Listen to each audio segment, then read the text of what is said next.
Hay dos clases de conocimiento. Uno es el conocimiento general, el otro el especializado. El conocimiento general, con independencia de lo vasto y variado que pueda ser, es de poca utilidad en la acumulación de dinero.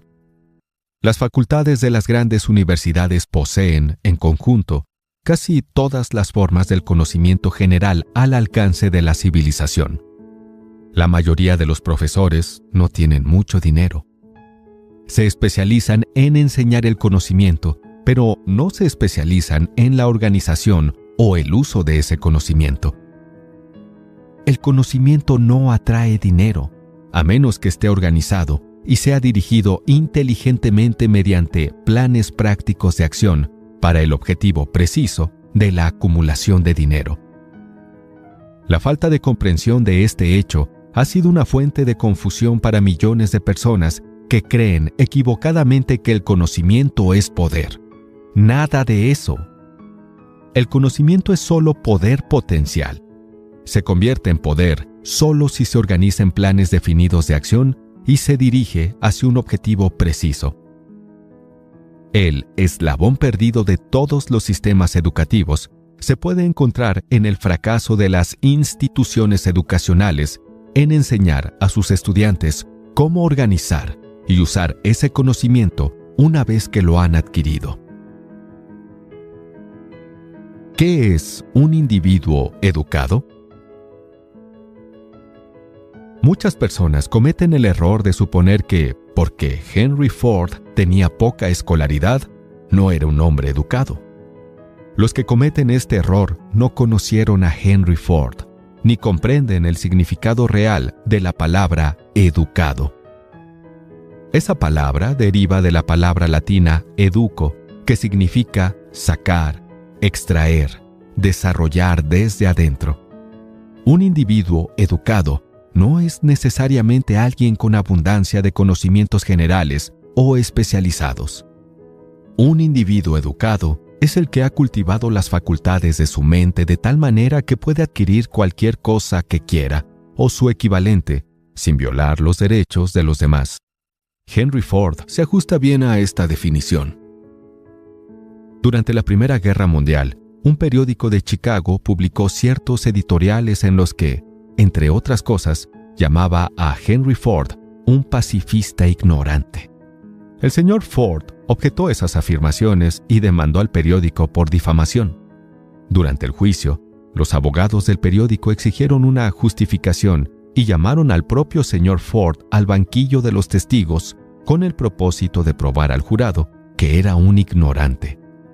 Los abogados le hicieron a Ford una gran variedad de preguntas, todas dirigidas a demostrar de manera evidente que, si bien quizá poseyese una cantidad considerable de conocimientos especializados en lo que se refería a fabricar automóviles, era, en lo principal, un ignorante.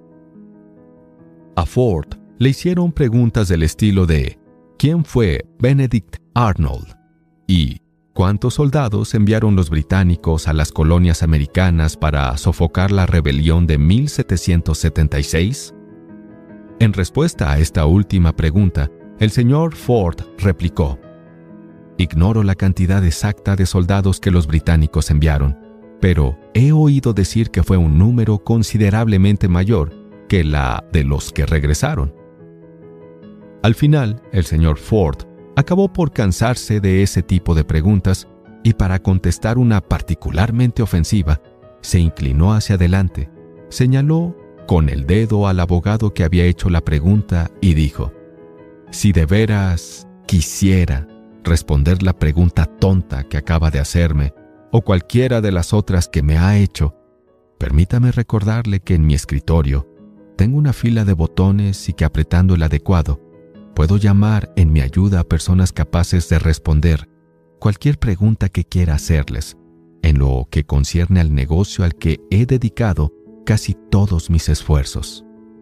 Ahora, ¿podría tener la amabilidad de decirme por qué necesito llenarme la cabeza con conocimientos generales con el fin de contestar preguntas cuando dispongo de gentes a mi alrededor que pueden proporcionarme cualquier conocimiento que requiera? Ciertamente había buena lógica en la respuesta, y dejó confundido al abogado. Todos en la corte se dieron cuenta de que no era la respuesta de un ignorante, sino de un hombre educado.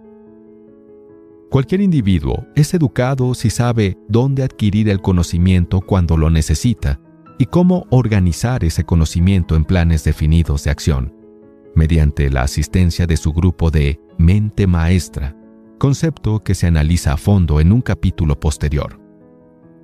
Henry Ford tenía a su alcance todo el conocimiento especializado que necesitó para convertirse en uno de los hombres más ricos de Estados Unidos. No era esencial que tuviese esos conocimientos en la mente. Seguramente ninguna persona con la suficiente inclinación e inteligencia para escuchar un audiolibro de esta naturaleza se perderá el significado de esta ilustración. Antes de que pueda estar seguro de su capacidad para transmutar el deseo en su equivalente monetario, usted necesitará conocimientos especializados del servicio, mercancía o profesión que se propone ofrecer a cambio de su fortuna. Quizá necesite muchos más conocimientos especializados de los que tiene capacidad o inclinación para adquirir, y, en ese caso, podrá superar su debilidad a través de la ayuda de su mente maestra. Andrew Carnegie afirmó que él, personalmente, no sabía nada sobre la parte técnica del negocio del acero, aún más que particularmente no le importaba saber nada al respecto. El conocimiento especializado que necesitaba para fabricar y comercializar acero lo encontró a través de las unidades individuales de su grupo de mente maestra. La acumulación de grandes fortunas requiere poder, y este se adquiere mediante el conocimiento especializado, inteligentemente dirigido y organizado. Pero esos conocimientos no tienen por qué estar en posesión de la persona que acumula la fortuna. Lo anterior debe dar ánimos y esperanza a la persona con la ambición de acumular una fortuna, que no ha adquirido la educación necesaria para tener el conocimiento especializado que pueda necesitar. Las gentes, a veces, pasan por esta vida sufriendo complejos de inferioridad porque no son educadas. Quien pueda organizar y dirigir una mente maestra, un grupo de individuos que posee conocimientos útiles para la acumulación de dinero, es tan educado como cualquiera de los que componen el grupo. Recuerde lo siguiente: si usted sufre de algún complejo de inferioridad en virtud de tener poca escolaridad, Thomas A. Edison tuvo solo 3 meses de escolarización durante toda su vida. No le faltó educación, ni murió pobre. Henry Ford no llegó ni al 6º grado de primaria, pero se las arregló muy bien en el plano económico. El conocimiento especializado es uno de los servicios más abundantes y baratos a nuestro alcance. Si no está convencido, consulte la planilla salarial de cualquier universidad. Conviene saber cómo obtener conocimientos. Antes que nada, decide el tipo de conocimientos especializados que necesita y la razón de esa necesidad. En gran medida, el propósito primordial de su vida, la meta hacia la cual está trabajando, lo ayudará a determinar qué conocimientos necesita. Con esta pregunta planteada, su próximo paso requiere que usted tenga información precisa sobre fuentes de información fiables. Las más importantes son: A. Las experiencias y educación propias. B. Experiencia y educación disponibles a través de la cooperación de otras personas. Mente maestra. C. Universidades. D. Bibliotecas públicas. Libros y publicaciones periódicas donde se pueden encontrar todos los conocimientos organizados por la civilización. E. Cursos especiales en escuelas nocturnas y academias por correspondencia. A medida que el conocimiento se adquiere, debe organizarse y usarse para el propósito definido mediante planes prácticos. El conocimiento no tiene valor salvo el que se puede obtener al aplicarlo hacia un objetivo valioso. Si usted está considerando estudios adicionales, determine el propósito para el que desea esos conocimientos que está buscando y luego averigüe las fuentes confiables de las que pueden obtenerse ese tipo de conocimientos. En todas las profesiones y oficios, las personas exitosas nunca dejan de adquirir conocimientos especializados relacionados con su objetivo principal, negocio o profesión. Aquellos que no tienen éxito suelen cometer el error de creer que la etapa de adquisición de conocimientos acaba cuando uno termina la escuela.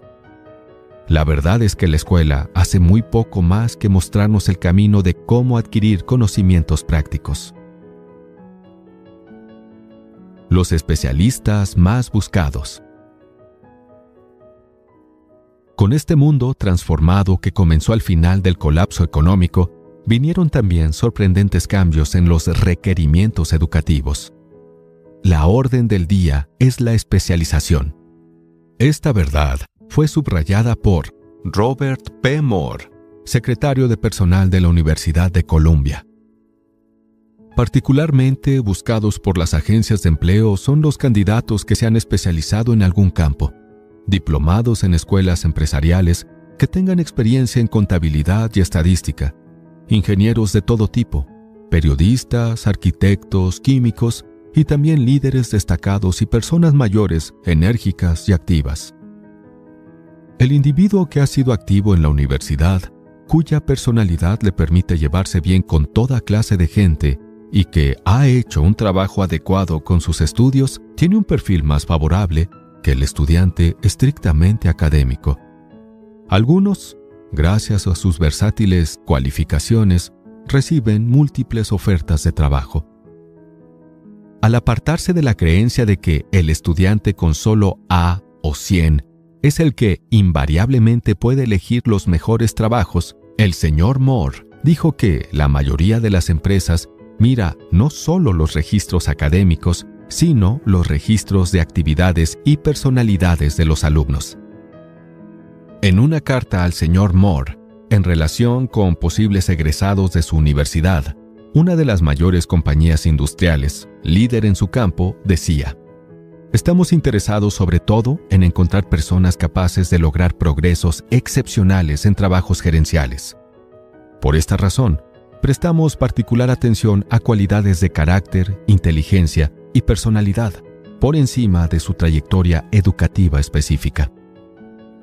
Al proponer un sistema de interinatos para estudiantes en oficinas, tiendas y ocupaciones industriales durante las vacaciones de verano, el señor Moore afirmaba que, después de 2 o 3 años de universidad, a cada estudiante hay que pedirle que elija un curso determinado para el futuro o que abandone los estudios si no ha hecho más que andar a la deriva sin propósito definido por su currículo sin especialización académica. Los colegios y las universidades tienen que afrontar la consideración práctica de que todas las profesiones y ocupaciones hoy en día exigen especialistas, decía, instando a las instituciones educativas a aceptar una responsabilidad más directa de orientación vocacional. Escuelas nocturnas y a distancia. Una fuente práctica y confiable de conocimientos al alcance de quienes necesitan educación especializada son las escuelas nocturnas de muchas ciudades grandes. También la enseñanza a distancia proporciona conocimientos especializados en cualquier sitio, en todos los temas que se pueden enseñar a distancia. Una de sus ventajas es la flexibilidad del programa, que permite estudiar durante el tiempo libre.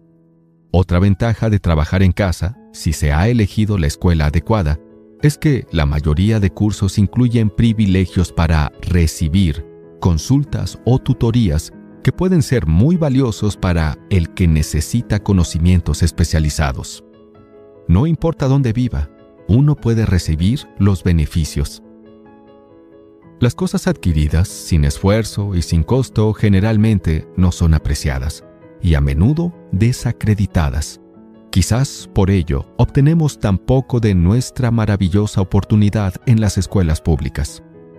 La autodisciplina que uno recibe de un programa definido de estudio especializado compensa en cierta medida la oportunidad desperdiciada cuando el conocimiento está disponible sin costo. Las escuelas a distancia son instituciones altamente organizadas. Su matrícula es tan baja que se ven obligadas a insistir en que se les pague. Y como hay que pagar, no importa si las calificaciones son buenas o malas, tiene el efecto de que uno siga con el curso que de otra manera quizá hubiera abandonado. Sus departamentos de cobro proveen la más fina formación en decisión, rapidez, acción y el hábito de terminar lo que uno comienza. Aprendí eso por experiencia propia hace más de 25 años. Me matriculé en un curso por correspondencia sobre publicidad. Después de 8 o 10 lecciones, dejé de estudiar, pese a lo cual la escuela no dejó de enviarme las facturas. Es más, insistió en que yo debía pagar sin importar de si continuaba estudiando o no. Decidí que, puesto que debía pagar de todos modos, pues me había comprometido legalmente, completaría las lecciones y obtendría por ellas el valor de mi dinero.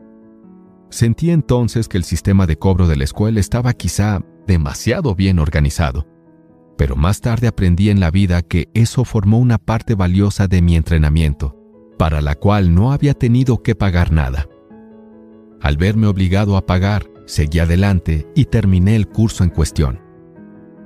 Más adelante en la vida descubrí que el eficiente sistema de cobros de aquella escuela también fue provechoso para mí en términos de dinero ganado, gracias al curso de publicidad que terminé de mala gana. El camino hacia el conocimiento especializado. Se dice que Estados Unidos tiene el mejor sistema de escuelas públicas del mundo. Se ha invertido en buenos edificios y se da transporte a los niños de zonas rurales para que puedan asistir a las mejores escuelas. Pero el sistema tiene una gran debilidad, y es que todo es gratis.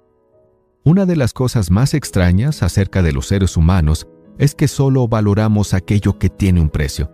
Y como son gratuitas, las escuelas y bibliotecas públicas de Estados Unidos no impresionan a la gente. Esa es la razón principal por la que a muchos les parece que es necesario adquirir conocimientos adicionales después de abandonar la escuela e iniciar la vida laboral. También es una de las razones principales por las que los patronos dan mayor consideración a aquellos empleados que se matriculan en cursos por correspondencia.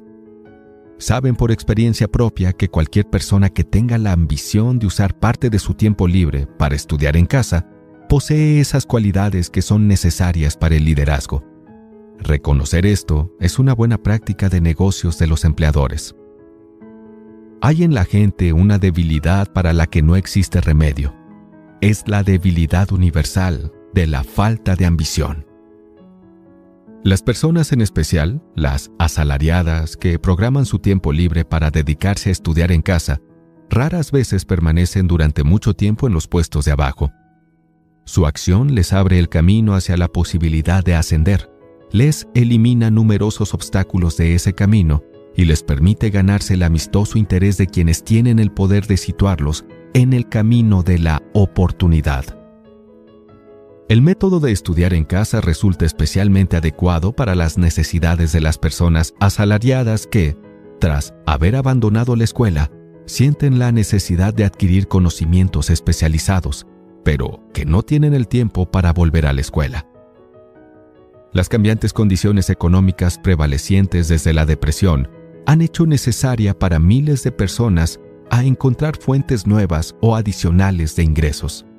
Para la mayoría, la solución a su problema puede encontrarse solo mediante la adquisición de conocimientos especializados. Muchos tendrán que cambiar sus ocupaciones enteramente. Cuando un comerciante descubre que no está vendiendo una cierta línea de mercancía, generalmente la sustituye con otra que sí tiene demanda. La persona cuyo negocio es vender sus servicios personales también debe ser un comerciante eficiente. Si sus servicios no generan rendimientos adecuados en una ocupación, debe cambiar a otra, donde existan oportunidades más amplias. Stuart Austin Weir se preparó como ingeniero de la construcción y siguió esta línea de trabajo hasta que la depresión limitó su mercado, al punto de que no podía generar los ingresos que necesitaba. Entonces, hizo un inventario de sí mismo y decidió cambiar su profesión y hacerse abogado. Volvió a la universidad, tomó cursos especiales y se preparó como abogado corporativo. Completó su preparación y pasó los exámenes finales para obtener el título. A partir de ahí, no tardó en labrarse una carrera muy lucrativa con la práctica de la abogacía en Dallas, Texas, donde ahora incluso tiene que rechazar clientes. Solo para dejar las cosas bien claras y para anticiparme a las justificaciones de quienes dirían: yo no podría ir a la escuela porque tengo que mantener a una familia, o bien, soy demasiado viejo para esas cosas, añadiré que el señor Weir tenía más de 40 años y estaba casado cuando regresó a la universidad. Al seleccionar cursos especializados en las universidades mejor preparadas para enseñarlos, Weir completó en 2 años el trabajo para el que la mayoría de estudiantes de Derecho requieren 4. Vale la pena saber cómo adquirir el conocimiento. La persona que deja de estudiar simplemente porque ha terminado la escuela siempre está irremediablemente condenada a la mediocridad, sin importar cuál sea su vocación. El camino del éxito es el camino de la búsqueda continua del conocimiento. Una idea sencilla que dio resultado.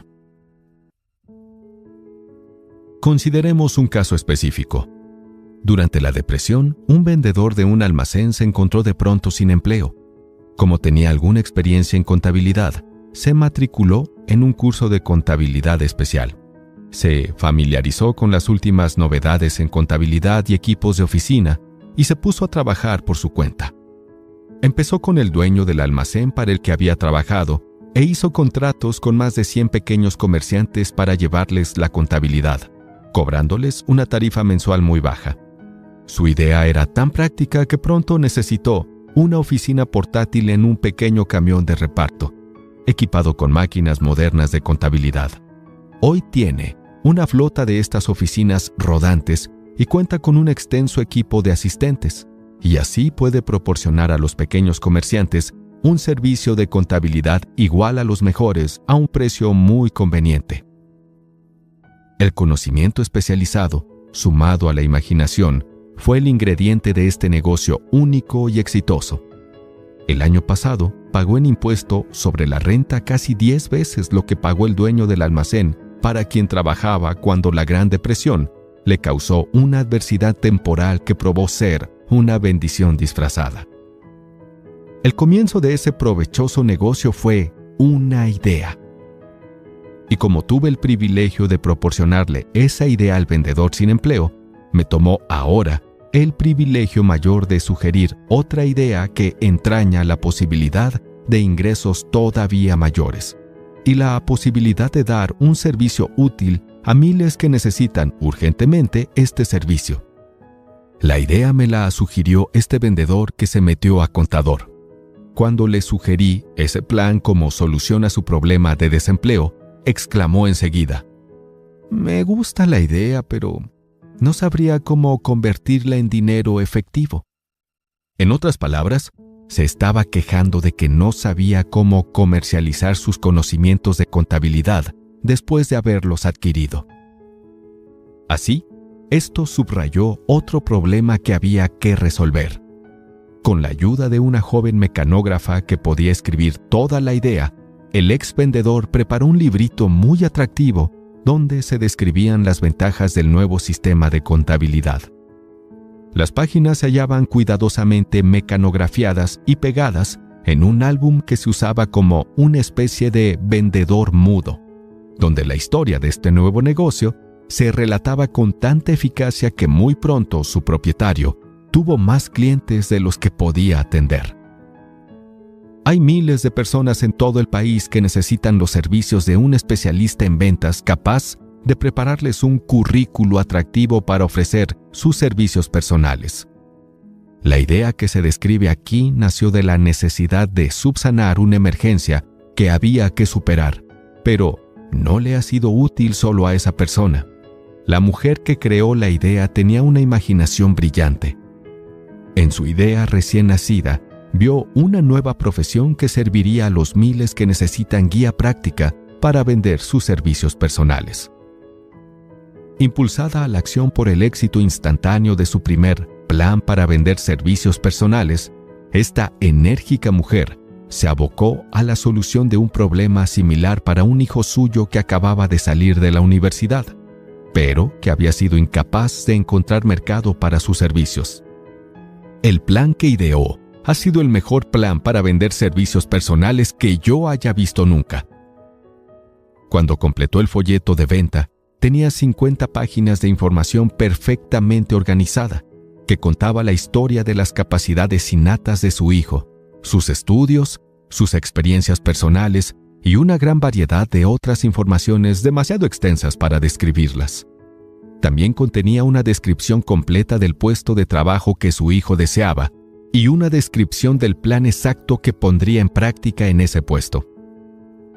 La preparación del folleto requirió varias semanas de trabajo, durante las cuales su creador enviaba a su hijo a la biblioteca pública casi todos los días a buscar datos que ella necesitaba para preparar el plan. También lo enviaba a visitar a todos los competidores de su propuesto empleador y reunió información vital sobre sus métodos de negocio, que fue de gran valor en la formación del plan que intentaba usar para desempeñarse en la posición que buscaba. Cuando el plan quedó terminado, contenía más de media docena de excelentes sugerencias para uso y beneficio del posible empleador, sugerencias que la compañía puso en práctica. Uno podría sentirse tentado de preguntar, ¿por qué todas estas complicaciones para asegurarse un trabajo? La respuesta es, hacer bien una cosa nunca es una complicación. El plan que esa mujer preparó para su hijo le ayudó a conseguir el trabajo para el que había aplicado en la primera entrevista, con el salario que él mismo había estipulado. Además, y esto también es importante, el puesto no requería que el joven empezara desde abajo. Comenzó como ejecutivo junior con un salario de ejecutivo. Pero, ¿por qué pasar por todos esos problemas? Por una razón. La presentación planificada con que solicitó ese trabajo le ahorró no menos de 10 años del tiempo que hubiera necesitado para llegar al puesto del que empezó si hubiese empezado desde abajo y escalado puestos. La idea de empezar desde abajo y forjarse el propio camino puede parecer buena, pero la principal objeción que se le puede hacer es que son demasiados los que empiezan desde abajo y nunca se las arreglan para asomar la cabeza lo bastante arriba como para que la oportunidad los vea, de modo que se quedan abajo. También hay que recordar que la perspectiva que se observa desde abajo no es ni muy brillante ni muy estimulante. Tiene la tendencia a matar la ambición. Es lo que llamamos meterse en la rutina, lo que significa que aceptamos nuestro destino porque nos formamos el hábito de la rutina diaria. Un hábito que llega a ser tan fuerte que acabamos por no intentar salirnos de él. Y esa es otra razón por la que conviene empezar 2 o 3 escalones por encima del de abajo. Al hacerlo de este modo, uno se forma el hábito de estar atento al entorno, de observar cómo progresan los demás, de ver la oportunidad y de tomarla sin dudar. Dan Halpin es un ejemplo espléndido de lo que quiero decir. Durante sus años de universidad, trabajó como manager del famoso equipo de fútbol Notre Dame, campeón nacional en 1930, cuando se hallaba bajo la dirección de Knute Rockne. Quizá fue el gran entrenador quien lo inspiró a apuntar alto y a no confundir una derrota temporal con fracaso. Al igual que Andrew Carnegie, el gran dirigente industrial inspiró a sus jóvenes lugartenientes a establecer metas altas para sí mismos.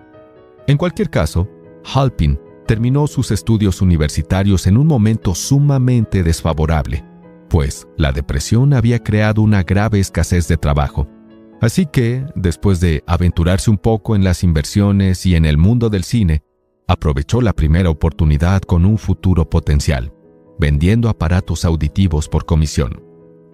Cualquiera podía empezar en un trabajo así, y Halpin lo sabía, pero fue suficiente para abrirle la puerta a la oportunidad. Durante casi 2 años siguió en un trabajo que no le gustaba y nunca hubiera progresado si no hubiese hecho algo con respecto a su insatisfacción. Primero, aspiró al puesto de asistente de gerente de ventas de su compañía y obtuvo el trabajo. Aquel paso hacia arriba lo puso lo bastante por encima de los demás, como para permitirle ver una oportunidad todavía mayor. Además, lo colocó en un lugar donde la oportunidad podía verlo. Sus ventas de audífonos fueron tan altas que A.M. Andrews, el directivo principal de Dictograph Products Company, un competidor de la compañía para la que Halpin trabajaba, quiso conocer a ese hombre llamado Dan Halpin, que estaba robándole las ventas a la Dictograph Company. Mandó llamar a Halpin. Cuando la entrevista terminó, Halpin era el nuevo gerente de ventas, a cargo de la división Acousticon. Entonces, para probar de qué estaba hecho el joven Halpin, Andrews se fue durante 3 meses a Florida, dejándolo solo a ver si nadaba o se hundía. Pero no se hundió. La filosofía de Knut Rockne de que todos adoran al ganador, pero no tienen tiempo para el perdedor, lo inspiró para esforzarse tanto en su trabajo que lo eligieron vicepresidente de la compañía, un puesto que muchos estarían muy orgullosos de alcanzar tras 10 años de leales esfuerzos. Halpin consiguió eso en poco más de 6 meses.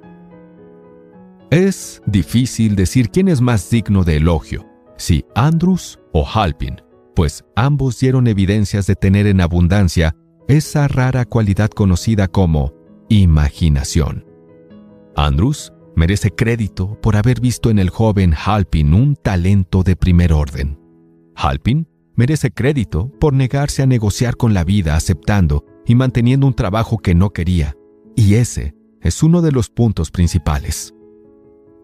Intento enfatizar a través de esta filosofía que escalamos hasta posiciones elevadas o nos quedamos abajo debido a condiciones que podemos controlar si lo deseamos.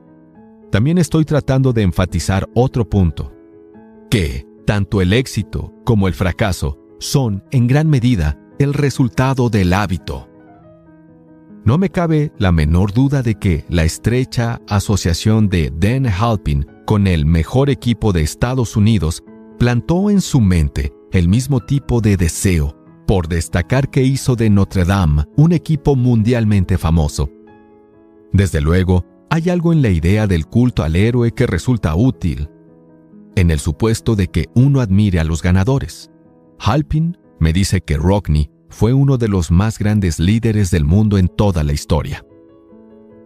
Mi creencia en la teoría de que los socios de negocios son factores vitales, tanto en el fracaso como en el éxito, fue claramente demostrada cuando mi hijo Blair negoció con el señor Halpin su puesto de trabajo.